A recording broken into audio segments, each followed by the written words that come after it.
શ્રી કૃષ્ણાય નમઃ. માતા સરસ્વતીને નમઃ.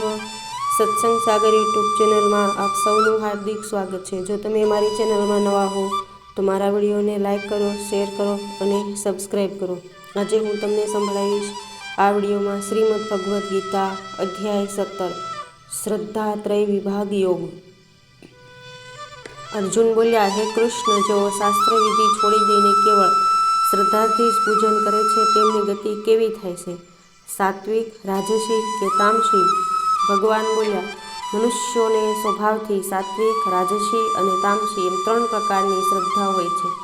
તે મારી પાસેથી તું સાંભળ. હે ભારત, બધા મનુષ્યોની શ્રદ્ધા તેમના અંતઃકરણની શુદ્ધિ અનુસાર હોય છે. દરેક મનુષ્ય જેવો છે તેવો તેની શ્રદ્ધાને લીધે જ થયેલો હોય છે અને જેવી એની શ્રદ્ધા થાય તેવો તે થાય છે. સાત્વિક શ્રદ્ધાવાળા પુરુષો દેવોને ભજે છે. રાજસી શ્રદ્ધાવાળાઓ યક્ષ અને રાક્ષસોને પૂજે છે અને તામસી શ્રદ્ધાવાળા ભૂત પ્રેત વગેરેને ભજે છે. જે મનુષ્ય દંભ અને અહંકારવાળા છે તેમજ કામનાઓ, આસક્તિ અને બળથી પ્રેરાઈને શાસ્ત્રીય વિધિ વિનાનું કેવળ પોતાના મનથી કલ્પેલું તપ કરીને શરીરમાં રહેલા 5 ભૂતોને તથા અંતર્યામી એવા મને પણ કષ્ટ આપે છે તેમને આસુરી નિશ્ચયોવાળા જાણ. આહાર પણ સૌને પોતપોતાની પ્રકૃતિ અનુસાર 3 પ્રકારનો પ્રિય હોય છે અને તે પ્રમાણે યજ્ઞ, તપ અને દાન પણ 3 પ્રકારના હોય છે. તેમનો આ ભેદ તું સાંભળ. આયુષ્ય, સાત્વિકતા, બળ, આરોગ્ય, સુખ અને રુચિ વધારનાર રસયુક્ત, ચીકણા, પૌષ્ટિક તથા મનને ગમે તેવા આહાર સાત્વિક લોકોને પ્રિય હોય છે. કડવા, ખાટા, ખારા, ખૂબ ગરમ, તીખા, તમતમતા, સૂકા અને દાહ કરનારા આહારો રાજસ મનુષ્યોને પ્રિય છે અને દુઃખ, શોક તથા રોગ ઉત્પન્ન કરનારા હોય છે. કેટલીય વાર સુધી પડી રહેલું, ઉતરી ગયેલું, દુર્ગંધયુક્ત, વાસી, ઉચ્છિષ્ટ અને અપવિત્ર ભોજન તામસ લોકોને પ્રિય હોય છે. ફળની આકાંક્ષા વગરના મનુષ્યો કર્તવ્ય સમજીને વિધિપૂર્વક જે યજ્ઞ કરે છે તે સાત્વિક યજ્ઞ છે. ફળની આકાંક્ષા રાખીને તેમજ દંભથી જે યજ્ઞ કરે છે તે રાજસ યજ્ઞ છે.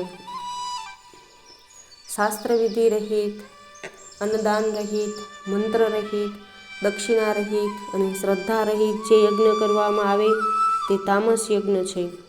દેવતા, બ્રાહ્મણ, ગુરુ અને જ્ઞાનીજનોનું પૂજન, પવિત્રતા, સરળતા, બ્રહ્મચર્ય ને અહિંસા આ શારીરિક તપ કહેવાય છે.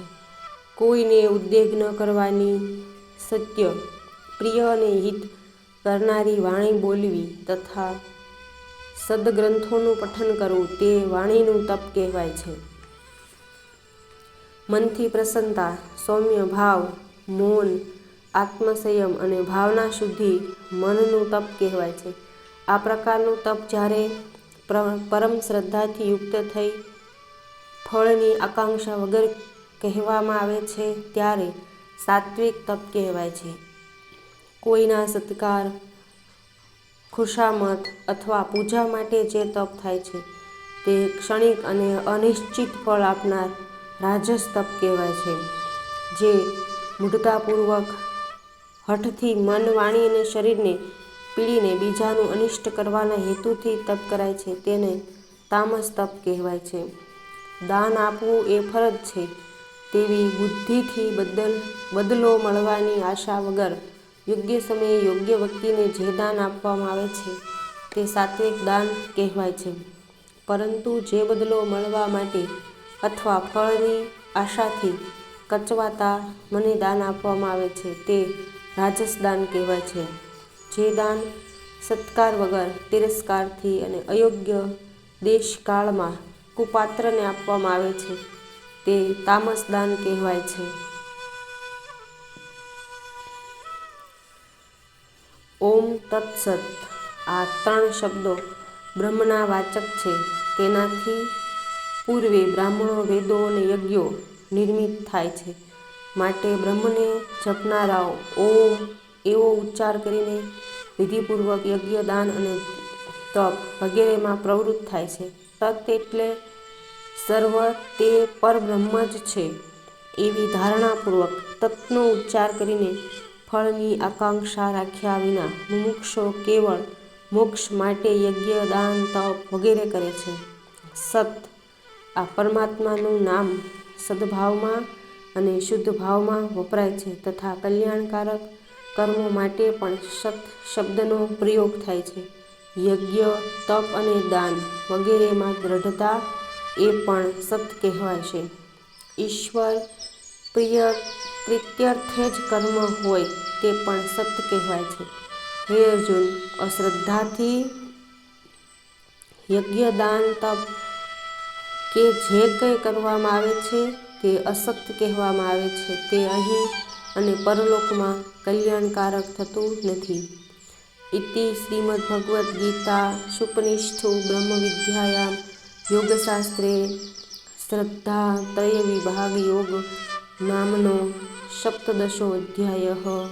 શ્રી કૃષ્ણાય નમઃ.